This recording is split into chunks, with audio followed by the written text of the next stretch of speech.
MA or Euro-Mediterranean Urban Voids Ecology is a design research method that seeks to reuse and repurpose existing buildings for the betterment of the community to create social architecture.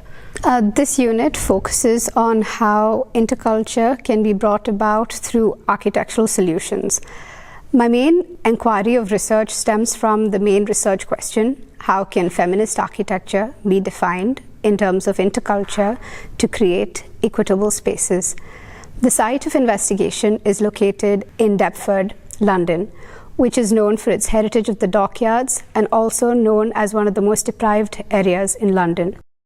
The assets of Deptford are also its rich, diverse social fabric, also defined by the Council of Europe. Deptford has also great potential for research that integrates concept of interculture and architecture. This site of investigation is of an underused commercial building that locates itself in Deptford Broadway, called as the Built Mansions.